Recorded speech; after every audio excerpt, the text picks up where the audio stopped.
Bueno, como les comentaba, la materia se llama Teoría Política y del Estado. Antes de iniciar con la clase, sí quisiera que alguno de ustedes me dijera qué entiende o qué se imagina cuando escucha la palabra Estado.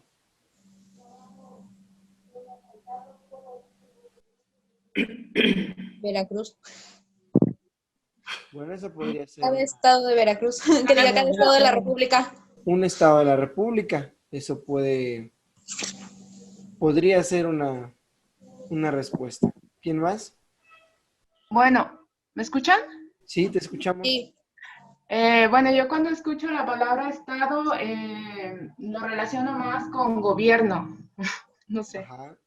Yo creo que a partir de que inicié así como que con la carrera, lo relaciono más con el gobierno, con Ujú. el aparato político, no sé, más con eso. Muy bien. El aparato político, el aparato gubernamental, ¿no? ¿Alguien más antes de que iniciemos?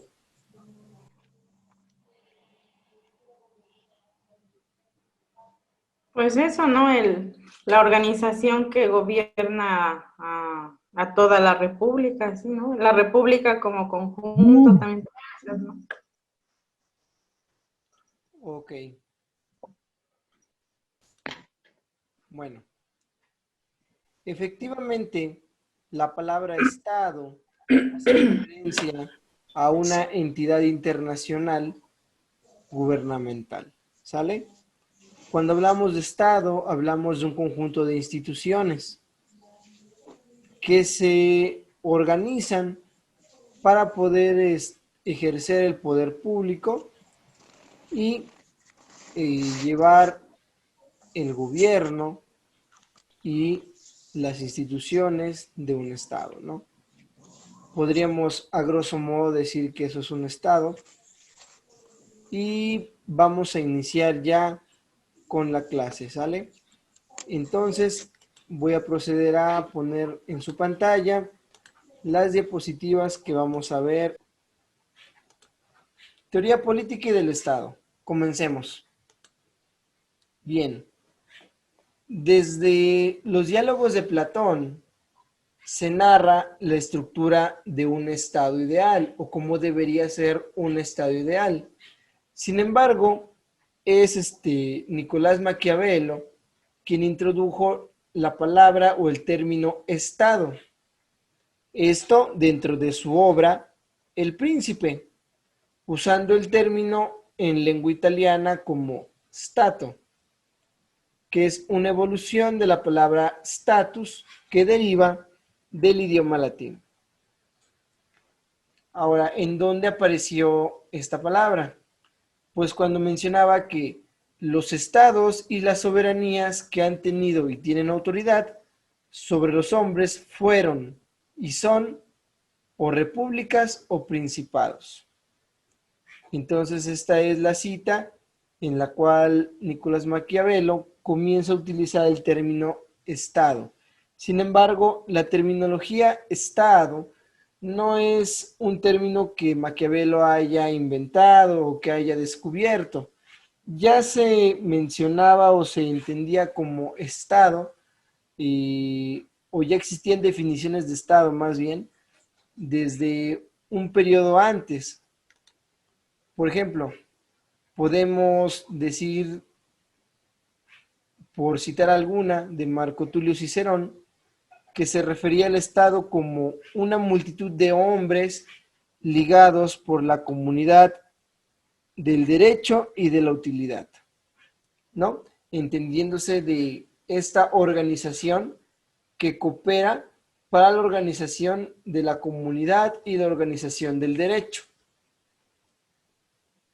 Por ejemplo, también podemos citar a San Agustín de Hipona, quien decía que un Estado es una reunión de hombres dotados de razón y enlazados en virtud de la común participación de las cosas que aman, entendiéndose, por ejemplo, la adherencia o sentido de pertenencia a determinado gentilicio o a determinada extensión geográfica, que a final de cuentas es el basamento de los estados nacionales, con base en lo que nosotros conocemos como sentido nacional o nacionalismo, ¿no?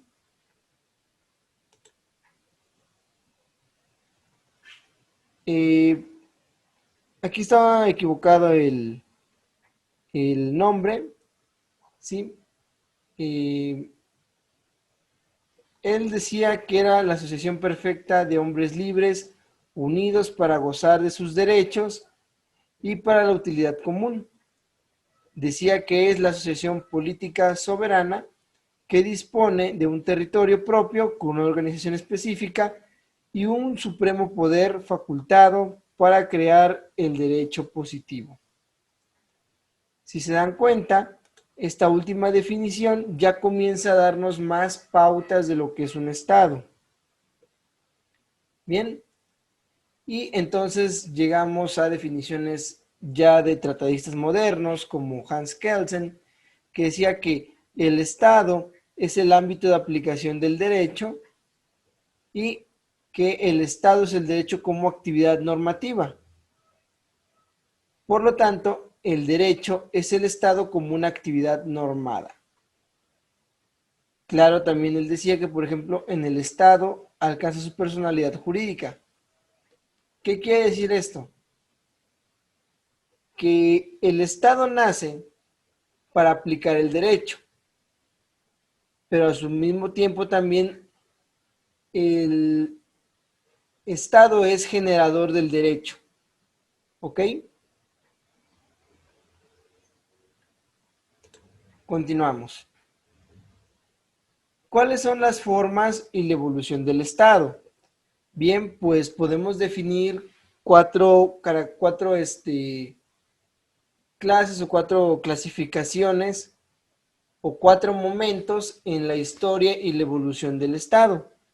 Por ejemplo, hubo un periodo en el que el Estado fue de corte absolutista, y esto por lo general fue a partir de la Edad Media, después de la caída de Roma.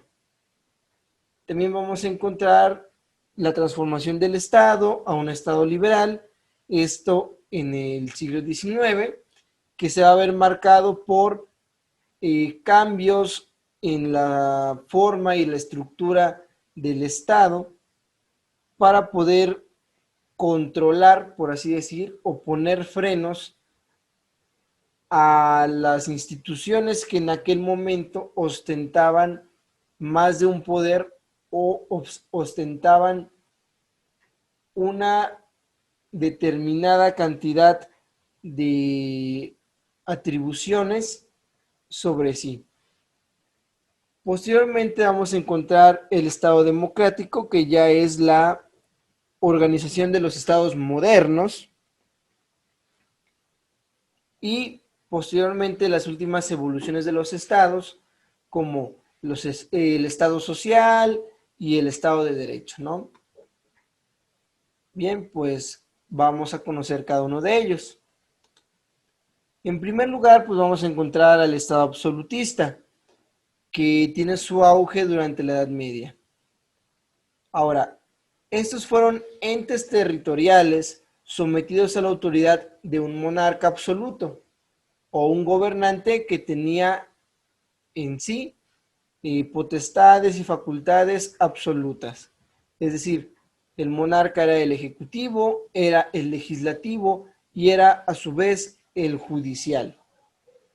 Ahora, es posible por conjunción de factores materiales y espirituales que permiten institucionalizar la autoridad única imprenta. ¿Qué quiere decir?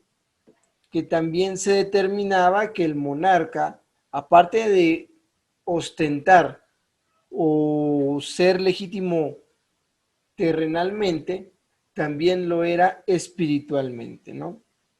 Por ejemplo, por eso siempre en los periodos absolutistas vamos a encontrar dentro de los títulos de los monarcas frases como por ejemplo Dei Gratia, que significa por la gracia de Dios, ¿no? Entonces ya nosotros encontramos un modelo de Estado que tiene cierta tendencia teocrática o que tiene cierta legitimación por el lado teocrático, ¿no? Y vamos a ver que en este periodo comienza un proceso de recuperación del antiguo derecho romano, y comienza a haber un auge en las universidades y se propicia la clase legista o que es letrada, y también nace lo que se conoce como la burguesía. ¿Qué es la burguesía? Son estos grupos de personas que, si bien es cierto, no detentan un poder público efectivo, sí son propietarios de los medios, ¿no?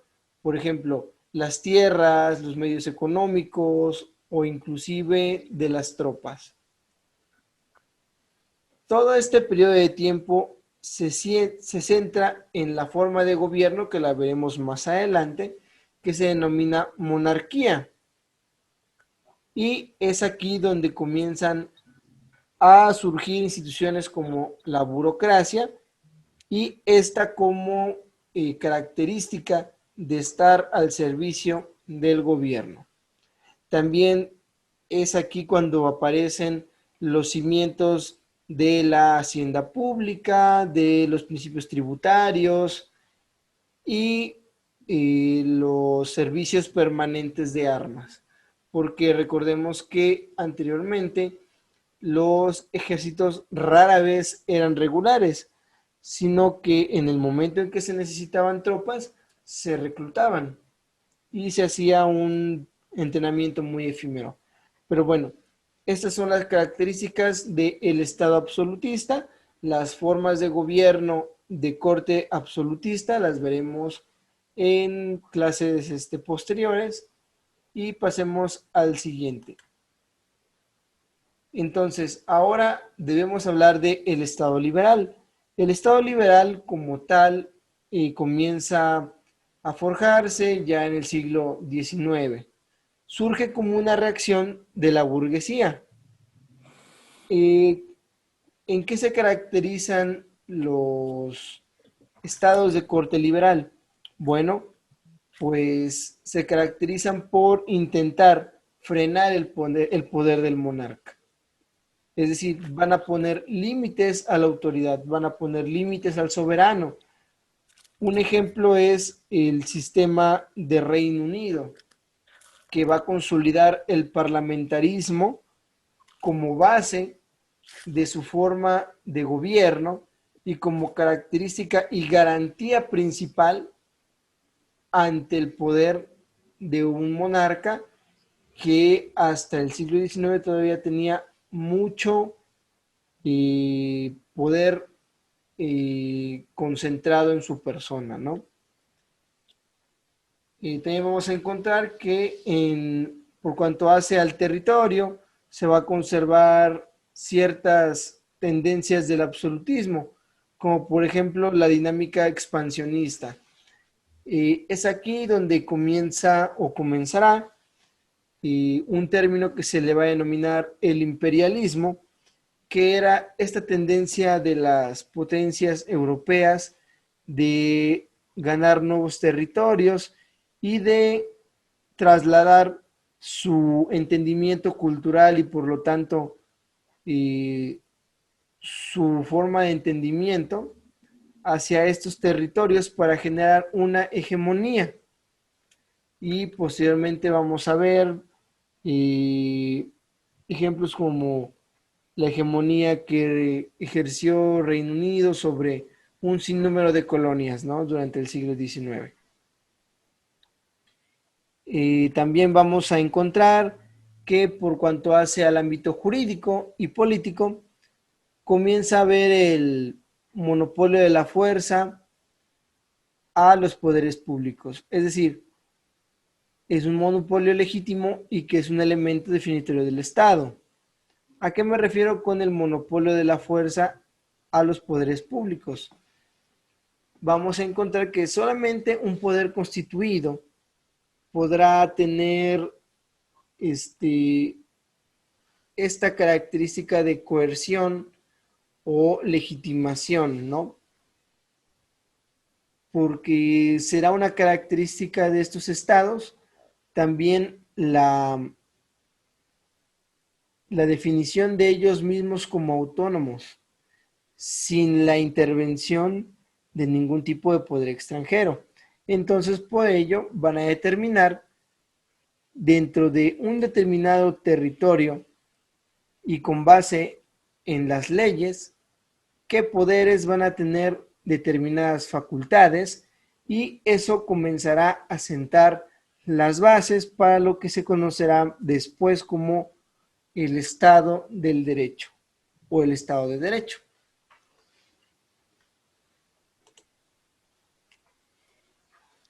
Bien, hablemos un poco más del Estado liberal, pero ahora sobre el ámbito económico.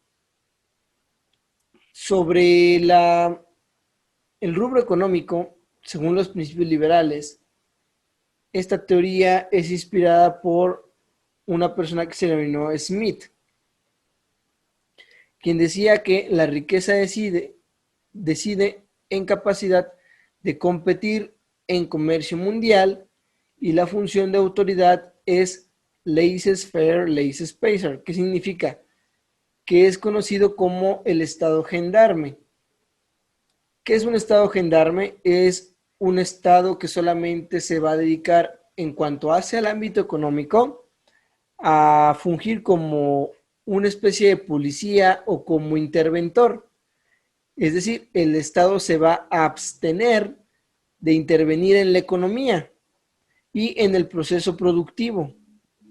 De esta forma, las únicas actividades que se reducen, bueno, las únicas actividades del Estado en materia económica se van a reducir en mantener el orden público, garantizar la seguridad interna, realizar las obras públicas necesarias para facilitar la producción económica, y esto es los principios de lo que conocemos hoy como el liberalismo económico, que posteriormente se convertiría en neoliberalismo, y que son dos de las características muy particulares del capitalismo.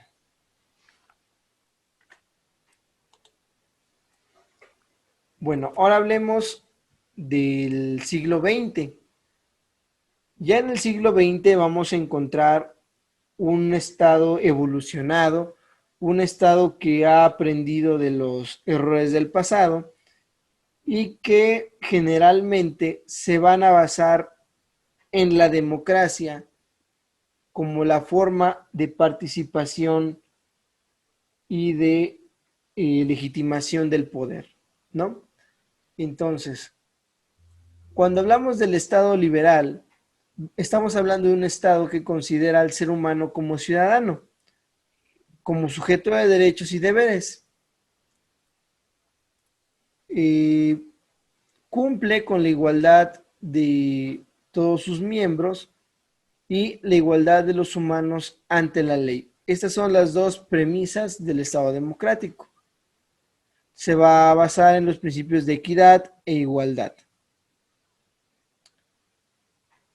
Por lo cual, el Estado democrático de corte liberal, el Estado democrático, perdón, va a sostener que todos son iguales ante la ley.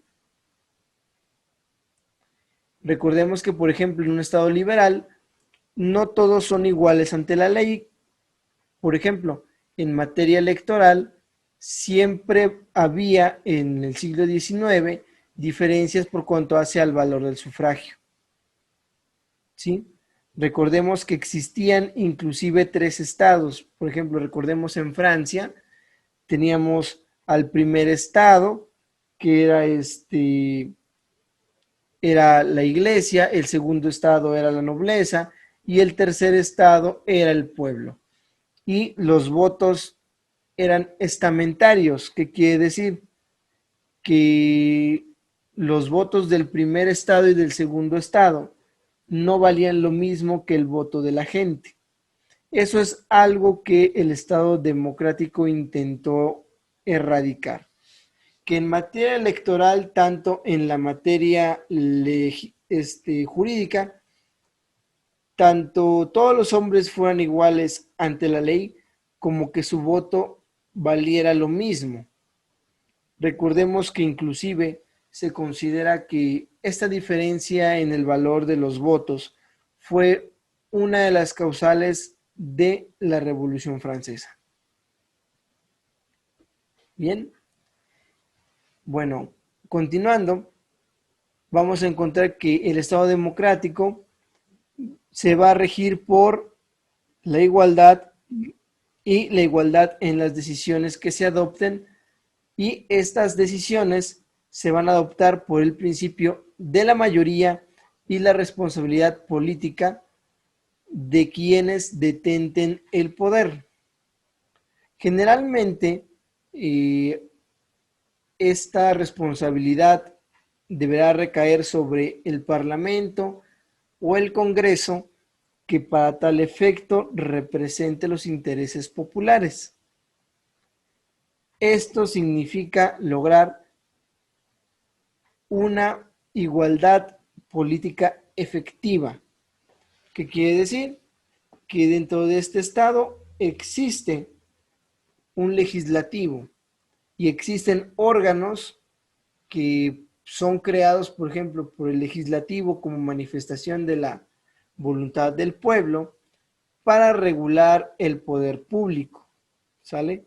Por ejemplo, podría dar algunos ejemplos como la Secretaría de la Función Pública, que tenía como objetivo la vigilancia o la regulación del ejercicio del poder público por cuanto hace a los funcionarios. Recordemos que esta secretaría tenía como objetivo o tiene como objetivo perseguir todos aquellos actos que por desempeño del poder público sean indebidos, ¿no? Es decir, que un funcionario actúe de mala manera, que un funcionario cometa actos de corrupción, que un funcionario cometa alguna arbitrariedad por cuanto hace a sus funciones.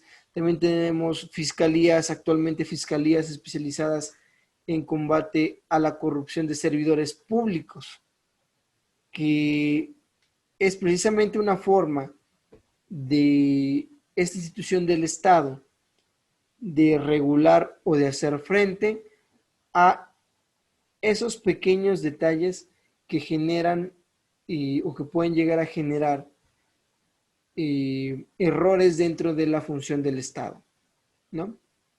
También vamos a encontrar, pasando al siguiente tema, que el Estado democrático por lo general es secular. ¿A qué se refiere la secularización? Que un Estado democrático contemporáneo generalmente va a estar separado o parcialmente separado de la organización de la Iglesia o de la influencia de la Iglesia, cosa que en el pasado era impensable, debido a que, como ya vimos, por ejemplo, los gobiernos absolutistas, parte de su legitimación devenía precisamente de la función de la Iglesia o de la función de la Iglesia como legitimadora de ese poder divino del monarca o del gobernante absoluto. También vamos a ver que en el Estado democrático es el inicio del socialismo como opositor a los estados liberales de corte capitalista.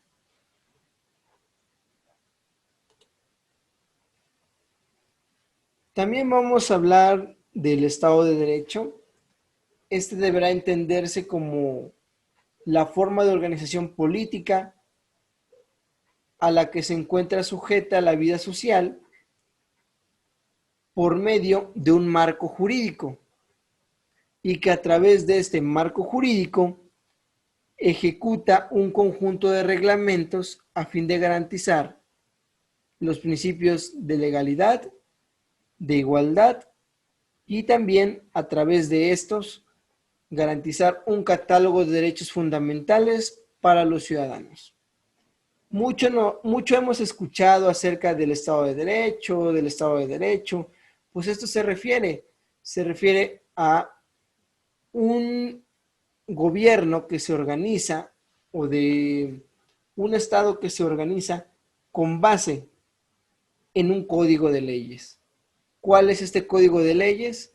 Generalmente es una constitución o un conjunto de leyes constitucionales que marcan los límites de actuación del Estado, es decir, qué puede hacer y qué no pueden hacer las instituciones de este Estado. Entonces, todo lo que se pueda o no se pueda hacer deberá estar delimitado por la Constitución, por las leyes, por reglamentos, por codificaciones. ¿Sí? También vamos a encontrar que el Estado de Derecho va a estar compuesto por una organización política y por el derecho interno, que es el conjunto de normas sobre las cuales se va a regir el comportamiento de esa sociedad. Y la principal característica del Estado de Derecho es la división y la delimitación de poderes. ¿Qué quiere decir? En un Estado de Derecho va a existir un poder ejecutivo con su marco jurídico de acción, va a existir un poder legislativo con su marco jurídico de acción, va a existir un poder judicial con su marco jurídico de acción, pero también cada uno de estos poderes va a tener algo llamado esfera de competencia. ¿A qué se refiere la esfera de competencia? Se refiere a aquellos supuestos en los cuales ese poder va a poder accionar sus facultades, ¿no? Por ejemplo, pues en la creación de leyes es la esfera de competencia del poder legislativo. La publicación y promulgación de las leyes, pues va a ser la esfera de competencia del Ejecutivo, que esa es su función, la promulgación de las leyes que para tal efecto genera el legislativo, ¿no? Entonces, por ejemplo, el control jurisdiccional de las leyes estará a cargo o estará dentro de la esfera de competencia del Poder Judicial. Pero, ¿a qué nos referimos con la delimitación? También se refiere a que en un Estado de Derecho el Ejecutivo no deberá intervenir en las funciones del Legislativo, el Legislativo no deberá influir en el Judicial y viceversa. Es decir, cada elemento del Estado tiene su marco jurídico y su esfera de competencia, tiene sus funciones delimitadas y no puede bajo ningún tipo de circunstancia invadir la esfera jurídica de otro poder por el simple hecho de que la normatividad así lo establece. También vamos a encontrar la otra característica de los estados contemporáneos, que son los estados sociales. Estos también se basan en la equidad y la igualdad, y actualmente el estado social es una idea global que nace con la idea de corregir las desigualdades que pudiera haber en una nación por cuanto hace a las clases sociales.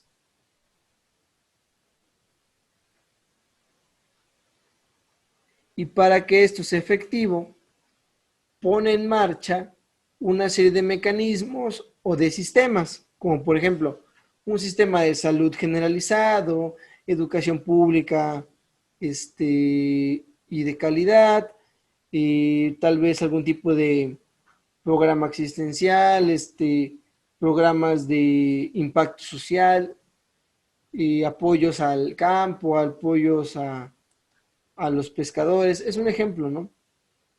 También podemos decir que un término similar al del Estado social es el estado de bienestar, que son equivalentes en gran medida. Y estos nacen como emulación de un conjunto de prestaciones públicas proporcionadas por el Estado.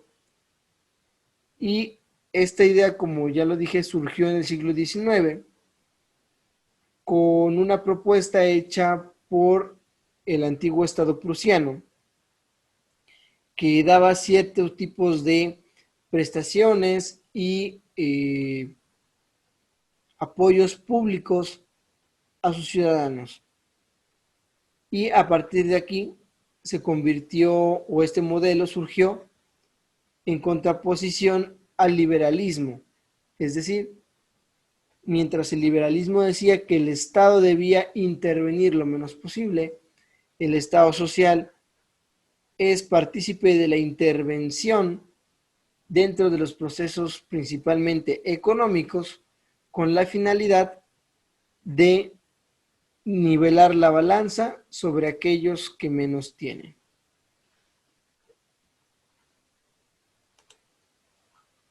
Bueno, ya estamos por finalizar las diapositivas, entonces para finalizar podemos o tenemos que establecer una definición de Estado.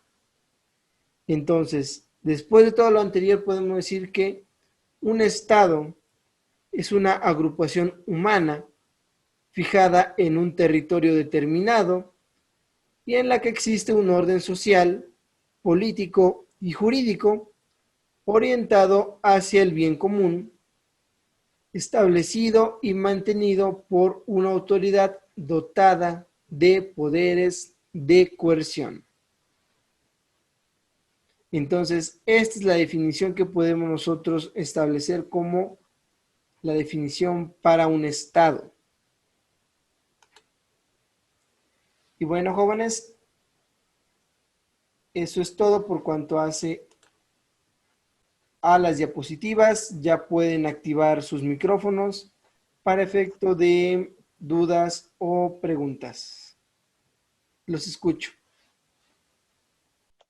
¿Sí, Héctor? Permítame.